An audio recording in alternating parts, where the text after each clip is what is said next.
Good evening. Welcome to this press conference on closing the disability inclusion gap towards more inclusive reporting. We're live here from Davos, Switzerland, at the annual meeting 2023. Welcome everyone in the room and welcome everyone from the online audience. I am delighted to be joined by a wonderful panel of experts to share their insights on how to advance the disability inclusion to the business leadership agenda and the importance of adding disability data to ESG ecosystem. My name is Heidi. I'm the media lead at the World Economic Forum, and I'd like to introduce you to the panel. To my immediate left is Caroline Casey, founder and director from the Value 500. Welcome, Caroline. To her left is James Harding, founder and co-founder and editor, Tortoise Media, United Kingdom. Then next to James is Julie Teigland, EY's area managing partner for Europe, the Middle East, India, and Africa. Last but not least is Yuko Kitakaze, Chief Sustainability Officer from Dentsu Group, Japan. Very happy to have you all here, my fellow panelists.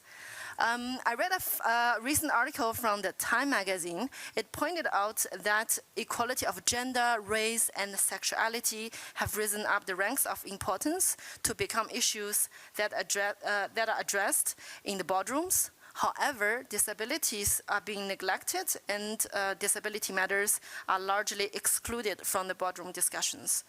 So at the annual meeting 2019 here in Davos 4 years ago, a community of 500 CEOs called Value 500 are created. They are working together to advance the disability inclusion. Today, we are here all together to launch another initiative led by this powerful community. We are launching a new report called ESG and Disability Data, a call for inclusive reporting. Without further ado, let me turn it to Caroline, who's leading this report. So Caroline, let us know, what is disability data? Why is it so important? And what are the key challenges in disability inclusion? The floor is yours. Well, thank you, Heidi. And I'm just going to take a moment. You did my job for me. It's fantastic to be back here again. It's fantastic to have Tortoise Media as our partner in this work, and EY is one of our iconics, and Dentsu, where we have 53 companies from Japan. You know, that was a global first. And when we conceived of launching the Valuable 500 on the main stage of Davos in 2019, everybody said it was impossible. And we built it in 2 years and 2 months.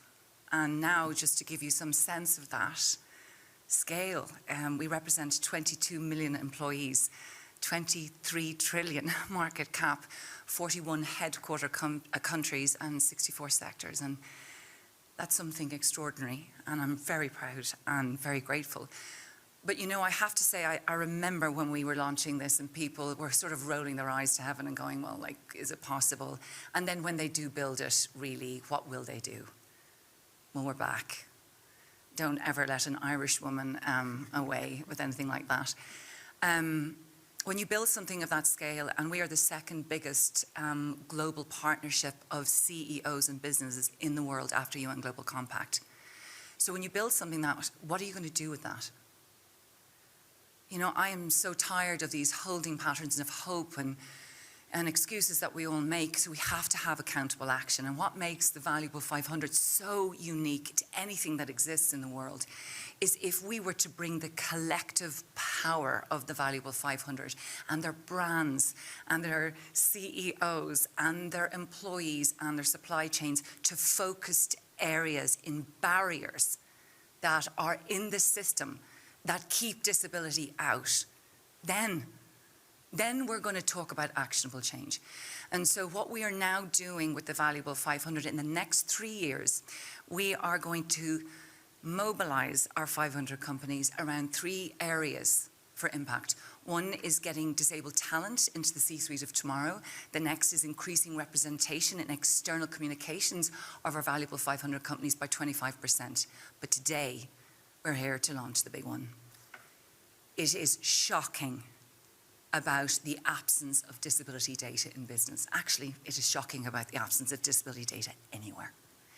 We've always believed in the valuable 500. We cannot end the disability exclusion crisis without business meaningfully at the table. But it's not enough to have them here, and it's not enough to have us, but we need data. Without data, we can't manage anything, right? So what are we going to do? So we are launching a white paper today. I mean, we do hard things in the Valuable 500, and our challenge is to get our 500 companies putting disability performance into their annual reports by the end of 2025. Now, the good news is 22% of our companies, which is 110 of them, do report on some disability performance, but it's like dinosaurs and apples. It's so different, right? And you need to have a standardized approach so it's materially important for us and really gives us the information and the data that's useful. So we said, let's come up with standardized metrics. Right, so what do? Well, you go out to your community and you talk to organizations like EY and Microsoft and Apple, and it's been led by Allianz and LSEG, and we say, okay, what are those? And we've come up with 5, from the absolute very difficult to the achievable. So they are self-ID, the big hot potato. It's about goals. Are you setting goals and are you putting budgets behind that around disability activity? Where's your training? Employee resource groups, and do you have an executive and do you have a budget behind it? And accessibility. Now, what makes this great? Just for a moment, I want you to think about this. If we have our 500 companies reporting on 1 or 5 of those by 2025, don't tell me that's not going to make change. It will, because what that is going to do, it will trigger metrics to be put into business performance tools out in the world. And when it's there, it gets noticed and things get done. And what does success look like? Well, yeah, great. Wouldn't it be fantastic in sustainability reports and annual reports? Oh, magic, we should be delighted with ourselves. No, we're not. I want it on earnings calls. I want companies competing on disability performance. And I want to see D in the E, S, and G. And so just as I promised, when I promised everybody we would not just do some simple tick boxing, not only are we going to hold our valuable 500 companies to account with us in partnering on these measurements, but we, the valuable 500, are making a promise to everybody here. We're going to hold ourselves to account. And so on the 3rd of December 2025, which is the UN Day for People with Disabilities in Tokyo, we will have the biggest and first accountability event on disability business performance. And we will track and we will release those results. Don't say we aren't going to do what we said we were going to do. Thank you. Thank you so much, Julie, for this very passionate speech and also very meaningful initiative. Now let me turn to James. You are the co-founder of Tortoise Media, and you are about slow news and what's driving the news. What do you think the media could contribute in this topic? You're going to expect me to say this, Diane, but it's really simple. Report it. Report it. And actually, what happened when Caroline came to us was that we'd started a project called the Responsible 100. And we were trying to track the FTSE 100 companies against the UN Sustainable Development Goals. And Caroline and the Valuable 500 came to us and said, actually, well, they didn't say it quite like this was the truth. We've got a better idea than your idea. And the idea was, let's take those companies and take a specific look at disability reporting. And what we found, and this is the reason why I say report it, is that there are 2 jobs here. There's a job for companies, report it, and there's a job for the media, report it. And what we found was, first off, the companies just weren't reporting it. I mean, I think last year there were about 16 companies in the FTSE 100 in the UK's largest publicly listed companies, simply by dint of the fact that, thanks to the Valuable 500 and Caroline's work, people are aware of the fact that their reporting gets seen. That number's just inched up to 19 companies. The first year we reported it, we asked companies, because they weren't reporting this data, we asked them, how many senior executives report any disability? Right? None. They came out, none. We said, that can't be right, none. We went back and did it again, none. Now, this year it's 3.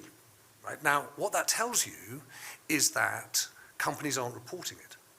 But the reason why I think that what the Valuable 500 is doing, what Caroline's doing, what this white paper is doing is so important is I had one really, really amazing experience. So as you can hear, you know, when Caroline kind of gets going, everyone's like, okay, we're with you. I was at an event towards the end of last year, and afterwards, the chair of a big bank, I said, what do you think? They said, oh, you know, the truth is I go to lots of these events. But listening to Caroline Casey, they said, it made me think that in my bank, we don't report our disability data at all. And as a result of it, he said, as it happens, they were about to appoint someone quite high up in the bank who's blind.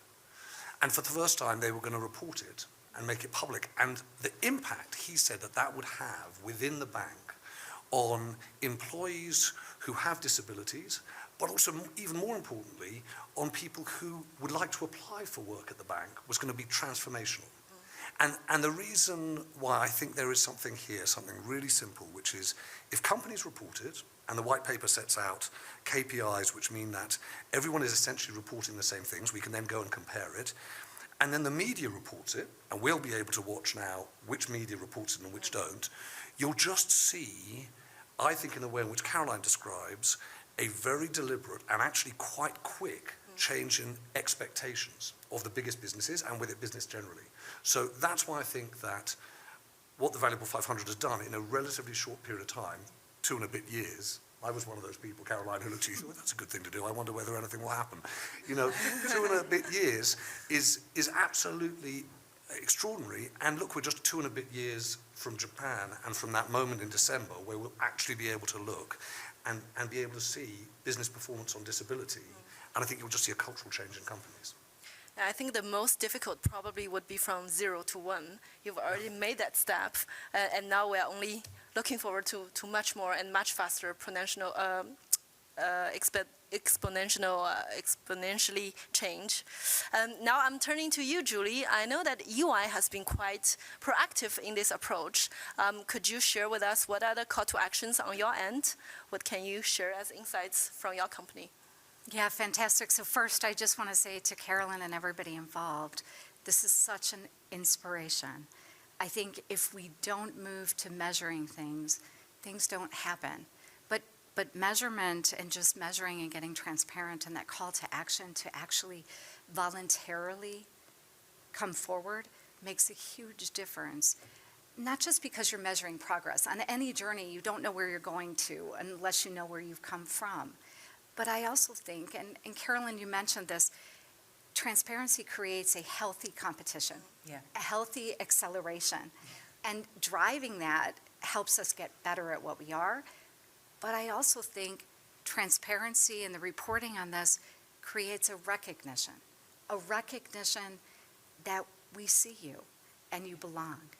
And I think that's really important. So at EY, we've established a leader for disability, a group that works across the area, including in my area of responsibility across Europe, Middle East, India, and Africa.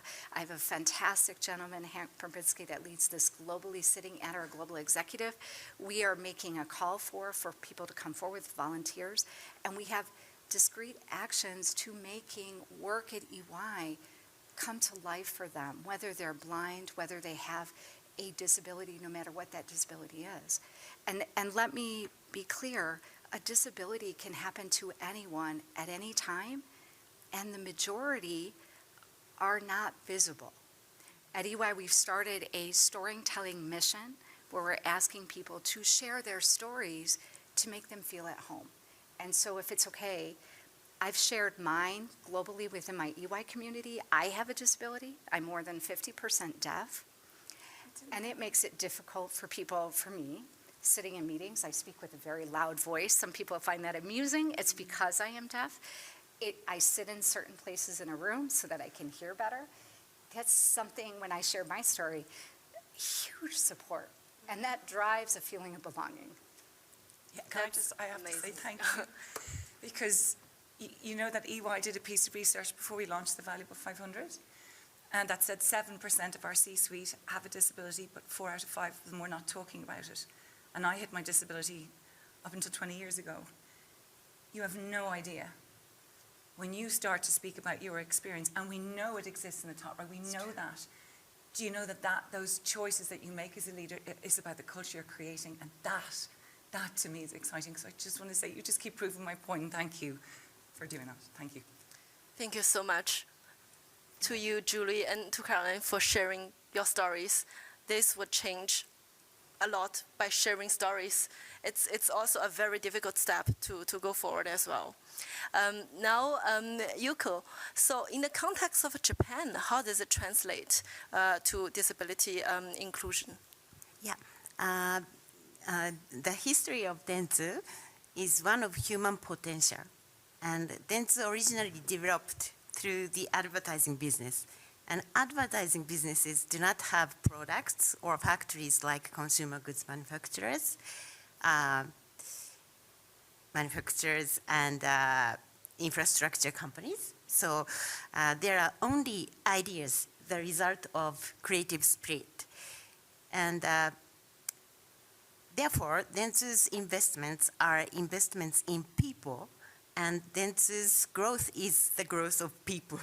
So we believe people have unlimited potential, and this belief is reflected in Dentsu's business, seeing us expand beyond our original boundaries.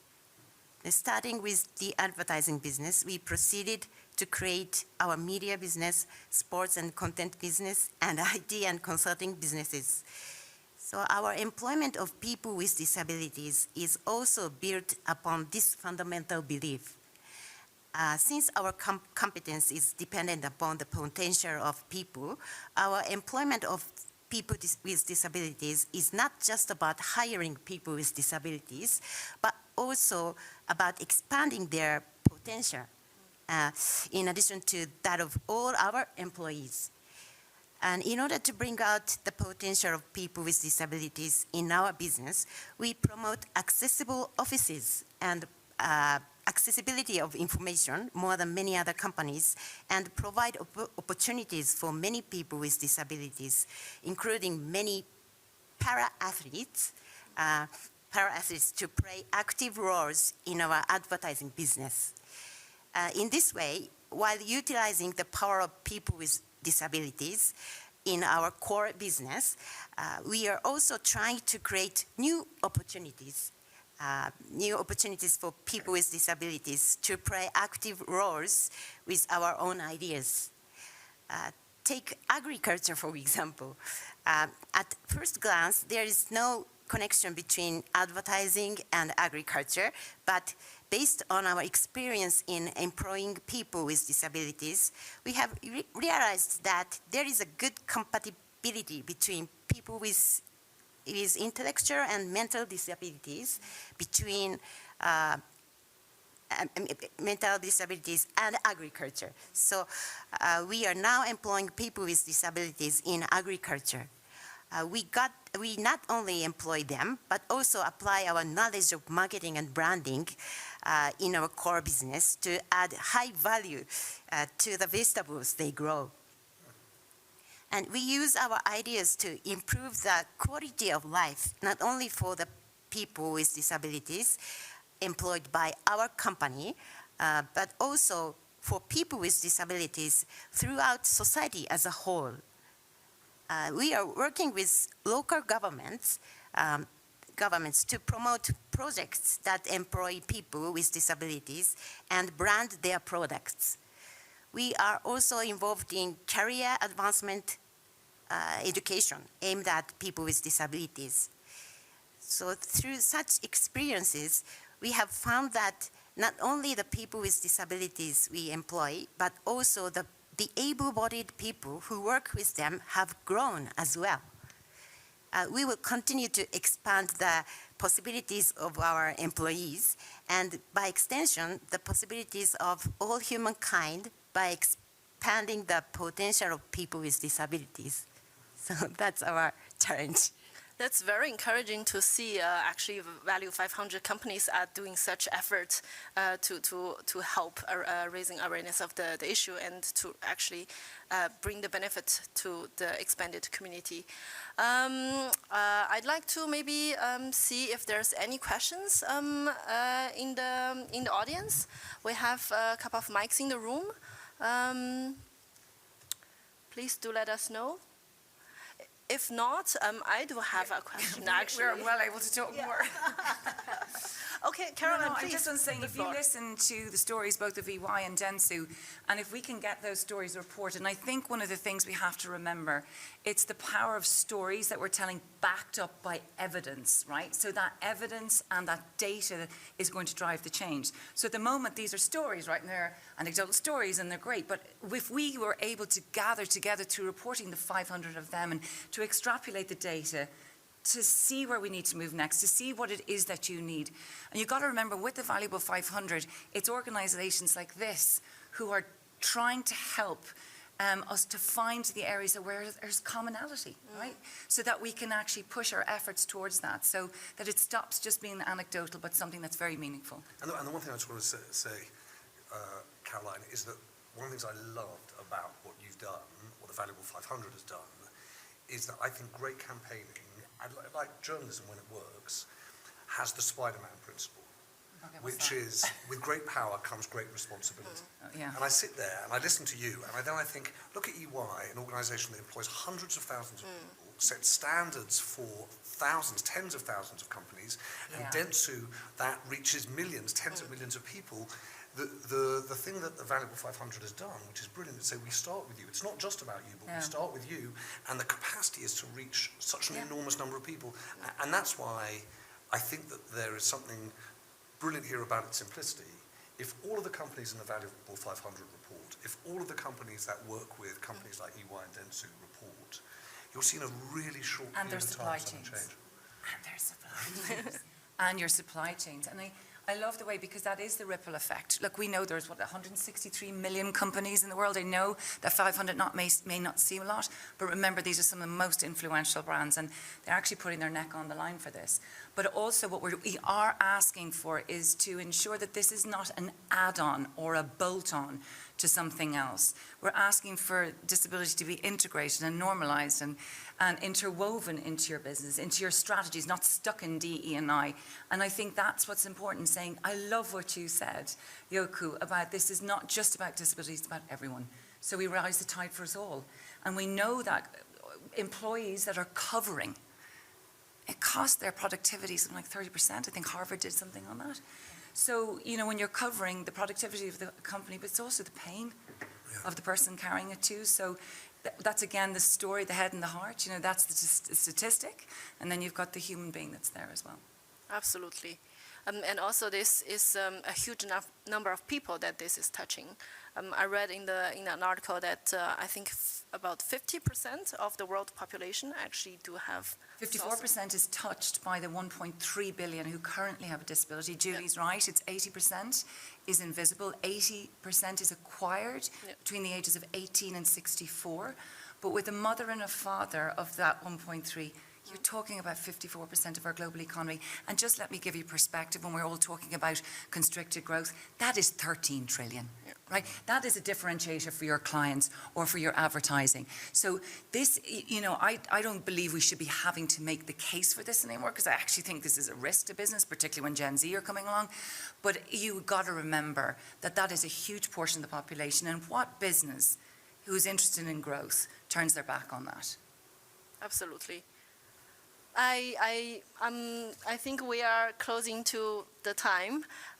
So I would like to thank everybody on the panel for this very passionate topic. And I really hope by 2025 we would see a big change, big shift in disability inclusion reporting. Can I end by one thing, because you cannot let me leave the room.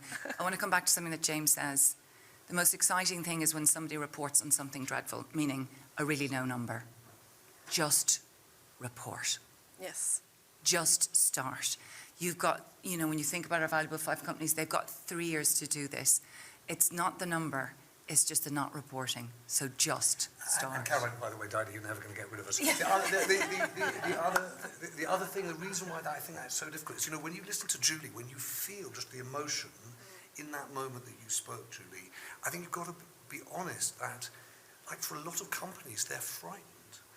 And they're frightened for good reason. They don't want to get it wrong. One of the things that I think that you've done here, Caroline, is you've said, okay, we've worked out what the standards are. This is what we'd like everyone to do. And it makes it easier for companies in general. And then, you know, you'll do what you just did, and you can just imagine the impact that will have on other people that you work with. So I think that there's a kind of very human, personal thing. You know, the numbers are enormous, but there's a very personal, individual thing here that I think you've done that's amazing. Especially when, like, 50%. One of 2 persons would be touched by it. And sorry, I've got one other thing to say, No, which keep is, I going. know, which is about you, which is if you live at a time like this and you think to yourself, there's nothing you can do, Caroline Casey, you can do things. You can do things in a short period of time that change the way the world works. And I really think that's important, because I think a lot of the time we sit at home thinking, Nothing's going to happen. I agree. yeah. Yeah, and We can get but more can I just stuff be here, want to be but- really, no, but we do. We are going to end on this part. It's just, can I just remember I'm only one person, and we have a team of 22 people in our amazing organisation, all who are touched by disability, who have worked at the very beginning with no money, with heart and conviction. And I just want to, you're all out there, gorgeous team. Thank you for the huge amount of work, and our partners. This is not done alone, and that's why this is radical collaboration in action, I hope, is going to prove in results. And I want to thank the World Economic Forum for continuously letting us come up here. Thank you so much. And thank you, Julie, for leading this very impactful initiative. On this note, I will end this press conference. Thank you, everybody in the room, and thank you for the online audience. Goodbye and good night. Bye-bye. Thank you, Heidi. Thank you.